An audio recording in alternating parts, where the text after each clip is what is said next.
जो एआई है इससे आपको दोस्ती करनी पड़ेगी, इसके बगैर कोई गुजारा नहीं है। एआई आपको हेल्प और सपोर्ट कर सकता है, लेकिन बाकी सारी चीजें जो है वो आपने देखनी है। चली जाएंगी जॉब्स अगर आप एआई सीखेंगे नहीं। तो आने वाले टाइम में ना बॉसेस जो है ना एआई से पूछेंगे कि यार मैंने इस बंदे को रखना है कि नहीं रखना। दफातर में काम करने के हवाले से भी बात हो जाए, जहाँ पर काम करने का अंदाज बहुत तेजी से बदलता जा रहा है।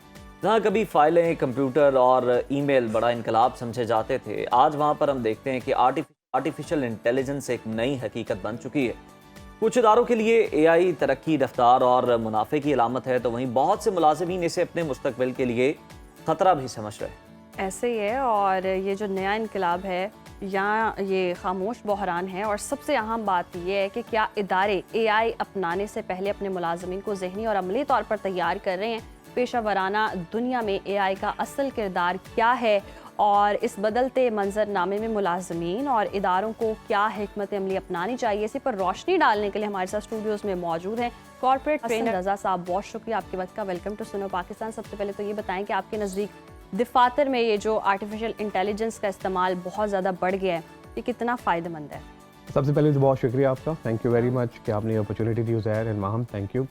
देखिए जो एआई है इससे आपको दोस्ती करनी पड़ेगी, इसके बगैर कोई गुजारा नहीं है। अभी उज़ैर मैं आ रहा था रास्ते में तो बहुत ज़्यादा फॉग थी, उठा सुबह तो ज़रा तबीयत भी थोड़ी नासाज थी, फिर बेगम से थोड़ी ज़रा नाराज़गी भी होगी। तो मैंने एआई को कहा कि यार ये सिचुएशन है, इस सिचुएशन में मुझे क्या करना चाहिए। तो एआई ने कहा कि यार आप कोई बुक जो है वो पढ़ सकते हैं, कोई सॉन्ग है वो सुन सकते हैं। तो मैंने कहा कि मैं कौन सा सॉन्ग सुन सकता हूँ, बेगम से भी नाराज़गी हुई है, मौसम भी थोड़ा सा ऐसा है तो बताइए। तो एआई ने मुझे कहा कि आप सॉन्ग सुने, कुछ कुछ होता है। वाह वाह वाह। तो उसने कहा कि यार आप ये सॉन्ग सुनिए, आपका मूड जो है ना वो ठीक हो जाएगा। तो मैंने फौरन से वो सॉन्ग लगाया तो मूड मेरा ठीक हो गया। तो एआई को अब आपको दोस्त बनाना पड़ेगा। अब आ जाए जो आपका सवाल है कि जी कि जो इदारे हैं इस तरह से। अच्छा उज़ैर, अभी रिसेंट पास में मैं एक रियल टाइम सिनेरियो शेयर करना चाहूँगा कि मैं एक साहब के पास गया, I am working as a consultant and corporate trainer. तो हमने उनको कहा कि आपके इदारे में ना अब नई सिस्टम्स आने चाहिए, एआई की टेक्नोलॉजी है, ये चीज़ें आप इम्प्लीमेंट करें, इस तरह से ना आप बेहतर तरीके से कर सकते हैं। तो उनका आगे से जवाब था, क्योंकि ज़रा वो ओल्ड एज है तो उनका आगे से जवाब था, तुम्हारा दिमाग ठीक है, मतलब तुम चाहते हो कि हम नए सिस्टम ले आएँ, एआई ले आएँ और जो मेरे पुराने मुलाजमीन हैं उनको हम निकाल दें। आप देखें कि मुलाजमीन ने, जो पुराने मुलाजमीन हैं जो कि ओल्ड एम्प्लॉयज़ हैं, वो नई टेक्नोलॉजी को अडॉप्ट नहीं करना चाहते। तो उन्होंने ऊपर सेठ साहब के भी कान में ये डाला हुआ है कि यार एआई जो है ना उसका कोई फ़ायदा नहीं है और ऐसे ही रहेगा एआई। लेकिन आगे चल के जैसे भी हो, आज तो उन्होंने बात नहीं मानी, आगे चल के उनको एआई को अडॉप्ट जो है ना करना पड़ेगा। अब आ जाते हैं जो हमारे मुलाजमीन हैं। अच्छा, मुलाजमीन की भी बड़ी इंटरेस्टिंग आपको मैं एक रियल टाइम सिनेरियो बताऊंगा। एक हमारे दोस्त हैं, वो एक सॉफ्टवेयर हाउस चलाते हैं। तो उनका कोड, आपको पता है कोड जो डेवलपर्स हैं वो कोडिंग करते हैं। तो उन्होंने अपने सॉफ्टवेयर हाउस में ये कहा कि अब जो कोडिंग होगी ना वो एआई से होगी, मतलब डेवलपर्स कोडिंग एआई से। उन्होंने कहा ठीक है जी हम एआई यूज़ करेंगे, सबको ये वो सारा।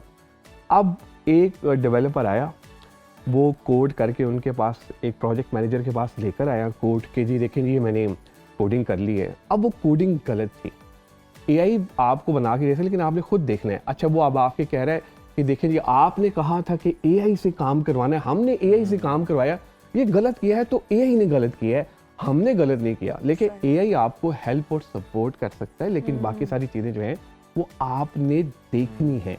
आपने बिल्कुल वजह फरमाया स्टार्ट में कि ये एक इनकलाब है, लेकिन अगर ये बगैर प्लानिंग के किया जाए तो ये बहरान बन सकता है और कई जगहों पे ये प्रॉब्लम भी क्रिएट कर सकता है।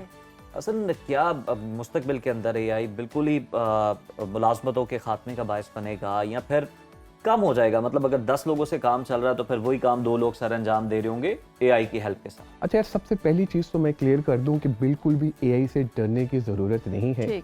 इससे दोस्ती कीजिए, इसको अपनाइए और इसको सीखिए, ताकि आप लोगों की अपने स्किल सेट के ऊपर जो है वो बेहतर तरीके से काम हो सके। तो जो बहुत सारे हमारे ऐसे मुलाजमीन हैं जिनके जहन में ये पड़ गया है कि यार एआई आ गया है तो हमारी जॉब चली जाएंगी जॉब्स अगर आप एआई सीखेंगे नहीं। तो आपको एआई को सीखना। अब जैसे एग्जांपल मैं देता हूँ, बहुत सारी ऐसी जॉब्स हैं जो कि मुझे लगता है कि फ्यूचर में शायद अगर एआई ना सीखे तो हो सकता है उनके लिए प्रॉब्लम है। जैसे फॉर एग्जांपल कौन सी? मैं आपको बता देता हूँ, मेरे पास, क्योंकि मैं एचआर कंसल्टेंट भी हूँ, तो हमारे पास जो सीवीज आजकल आ रहे हैं वो ग्राफिक डिजाइनर्स के बहुत आ रहे हैं। हर बंदा जो है वो अपना सीवी भेज रहा है कि यार मुझे जॉब दे दो, इस तरह की चीज़ें। तो ग्राफिक डिजाइनर्स को चाहिए कि वो भी तरह देखें अपने आप को, जो लेटेस्ट टेक्नोलॉजी है, जो लेटेस्ट एआई के जो टूल्स हैं उनको भी अडॉप्ट करें। कंटेंट जो राइटर्स हैं, कंटेंट क्रिएटर्स जो हैं, इनकी जो जॉब्स हैं मुझे लगता है खतरे में है अगर ये एआई। अच्छा हसन, आपने ये कहा है ना कि कंटेंट की जॉब जो है वो खतरे में है।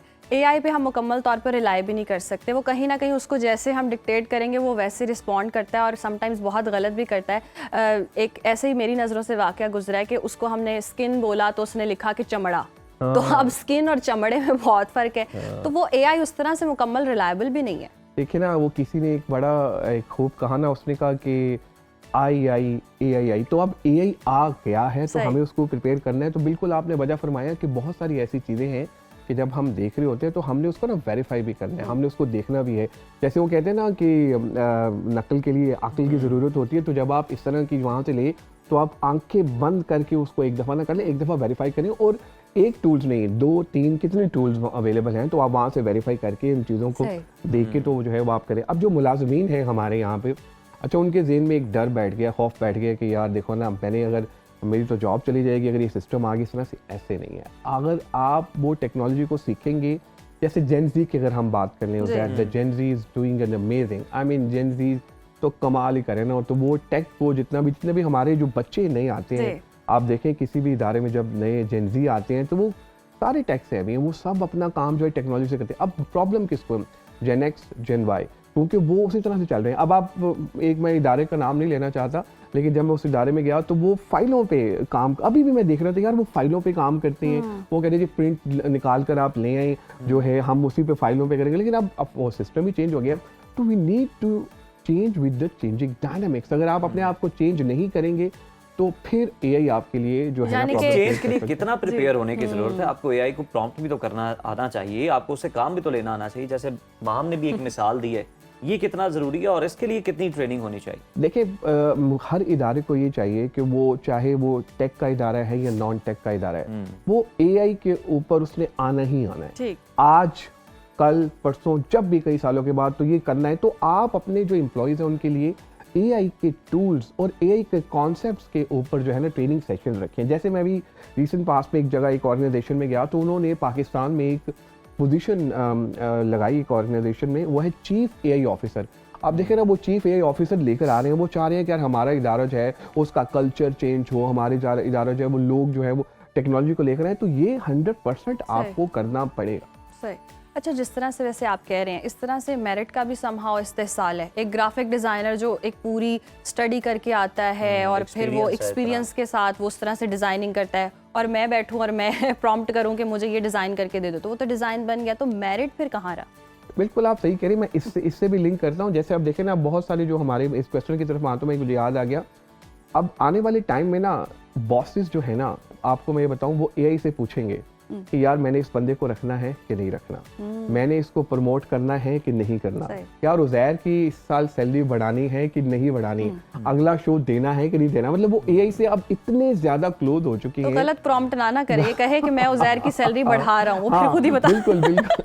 तो मैं सिर्फ बता रहा हूँ कि वहां पर आप जब जाके सिचुएशन बताते हैं ना उनको, जितने हमारे अभी बॉसेस हैं, वो जाके सारी सिचुएशन बताते हैं कि देखो जी ये प्रॉब्लम चल रहा है, मुझे बताओ, मैं गाइड करो। तो वो अभी गलत प्रॉम्प्ट अगर दे दें आप, तो वो गलत तरीके से बता देगा कि यार ये सिचुएशन इस तरह से। तो यस, प्रॉम्प्ट जो है वो बहुत इंपॉर्टेंट है। अच्छा, प्रॉम्प्ट देने के लिए भी बहुत सारी वेबसाइट्स, बहुत सारे एआई के जो टूल्स हैं वो अवेलेबल है। जैसे मुझे याद है कि कॉबबाई प्रॉम्प्ट करके एक वेबसाइट है, वहाँ से वो प्रॉम्प्ट देना सिखाती है कि यार ये आपका प्रॉम्प्ट है, तो आप उसको लेके चले। अब आप सवाल की तरफ आते हैं, जो ग्राफिक डिजाइनर का आपने बोला, देखिए ग्राफिक डिजाइनर तो वो बन गया, आ गया, लेकिन जब हमारे यहाँ जो लोग हैं ना, वही समझते हैं यार कि I am we are mister know all, भाई मुझे जो आता है ना कि ये सारी चीजें हैं। तो उन्होंने लेटेस्ट जो टूल्स हैं, जो एआई के टूल्स हैं, उसको अडॉप्ट करना जरूरी है। अब आप बैठी और आपने प्रॉम्प्ट दिया कि जी मुझे ये एक पोस्टर बनाना है, मुझे एक फ्लायर बनाना है, इस तरह से, ऐसे विद इन 30 सेकेंड्स वो टूल्स हैं, VO3 अवेलेबल है, नैनो है, बाकी सारी चीज़ें अवेलेबल हैं, तो आप कैसे बना के दे देता है। तो अगर आप लेटेस्ट टूल्स इस्तेमाल नहीं करें ग्राफिक डिजाइनर, तो फिर तो उसकी जॉब रह जाएगी। ओहो। तो हसन, स्किल अपग्रेडेशन पे लोग बड़ा काम करते थे, कोर्सेज किया करते थे, तो लगता है कि अब वो नहीं, अब सिर्फ एआई की तरफ ही जाना होगा और ये देखना होगा कि जनाब एआई से आप कितना अच्छा और खूबसूरती से काम ले सकते हैं। हाँ, ऐसा ही है, आप वजह फरमा रहे हैं। और वैसे बाय द वे बहुत सारे बड़े बड़े इदारों में एआई के अपनी कोर्सेज भी अवेलेबल हैं जो कि एआई टूल्स के ऊपर, एआई कॉन्सेप्ट्स के ऊपर लोग कराते हैं। और बहुत सारे हमारे यहाँ कॉर्पोरेट सेक्टर में एक बहुत बड़ा पाकिस्तान का इदारा है, उन्होंने डिजिटल की कैंपेन चलाई कि उन्होंने कहा कि हम ऑर्गेनाइजेशन को डिजिटल एचआर हम बनाएंगे। और उन्होंने फिर, जैसे मैं रीसेंट पास की एग्जांपल दूंगा कि उन्होंने क्या किया, जब हायरिंग के दौरान उन्होंने कोई इंटरव्यूज़ नहीं लिए। उन्होंने कहा यार हम बच्चों को ना गेम्स खिलाएंगे। वो गेमिफिकेशन के थ्रू उन्होंने जो है वो हायरिंग का सारा प्रोसेस अपना किया। इदारों ने अपने आप को चेंज किया क्योंकि उनको पता है यार कि जो अभी जेन जी या जेन अल्फा आ रही है ना, वो दे आर नॉट इंटरेस्टेड। वो इंटरव्यू के लिए उनको यार वो दे वांट कि यार हमें, उन्होंने गेम्स खिलाई, उनको गेम्स खिलाने के बाद पर्सनालिटी असेसमेंट टेस्ट किए, ये सारी चीज़ें किए, तो उसके बाद उन्होंने उनको ऑन बोर्ड किया। सही। अच्छा हसन, वैसे जिस तरह से आप बता रहे हैं कि जेन जी या अल्फा या बीटा यही लोग फिर सरवाइव करेंगे, पैसे कमाएंगे, तो जो पिछली वाली जनरेशन वो घर बैठेगी। देखिए जो पिछली वाली जनरेशन है ना, वो वैसे आपको इंटरेस्टिंग चीज़ मैं बता दूं, मेरी वालदा जो है वो ऑलमोस्ट 60 इयर्स, तो वो ना उनको हमने एक दफ़ा ना एक उनकी जो पिक्चर थी ना वो नैनो उससे बना के ना उनको दी, तो वो उनको बड़ी पसंद आई। तो उन्होंने कहा ज़रा मुझे बताओ ये कैसे होती है, कि कुछ आपको होता है मेमोरीज होती हैं तो चीज़ें। तो उन्होंने क्या कि मेरे फादर की और अपनी जो पिक्चर है वो साथ लगाई उसी के थ्रू। अब वो क्या करती हैं, वो नानो की पिक्चर है उसकी पिक्चर वो बना के वहाँ से वो करती हैं। तो यस, जब हम बड़ों को इंटरेस्ट बताते हैं कि उनके मुताबिक उनका इंटरेस्ट और वही टूल्स जब आप उनको दिखाते हैं तो फिर वो लोग लेते हैं। लेकिन जेन अल्फा, जेन जी और ये बीटा बाकी आ रही है, इसमें तो पैसे वो लोग कमाएंगे, लेकिन जो हमारे बड़े लोग हैं, जो सीनियर हैं हमारे, वो लोग भी अब टेक्नोलॉजी को अडॉप्ट कर रहे हैं क्योंकि उनको पता है कि अगर हम टेक्नोलॉजी को अडॉप्ट नहीं करेंगे तो हमारा गुजारा नहीं होगा। चले ये हसन दफातर के काम तो इससे चलाए जा सकते हैं, लेकिन जो अदीब, शायर, तख्लीकी लोग पैदा किए थे गौर फिक्र से थे, अपने मुशाहिदे से थे।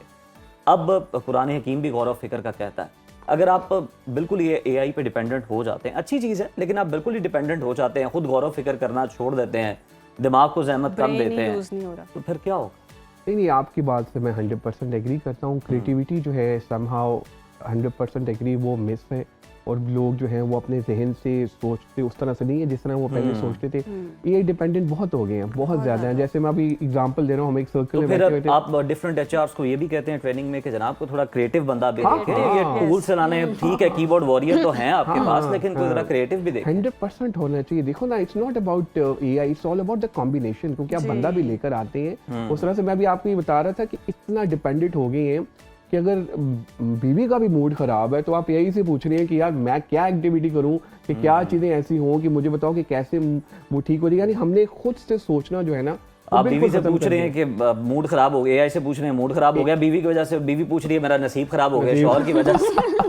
अच्छा, बीवी देखना पड़ेगा कि प्रॉम्प्ट हो रहा है या नहीं हो रहा। बीवी फिर जाके एआई से पूछ रही है कि अब मेरे शौहर का ये प्रॉब्लम हुआ है, नहीं, अपने रिलेशनशिप्स को एआई के साथ डिस्कस मत करें। बहुत शुक्रिया आपके वक्त का।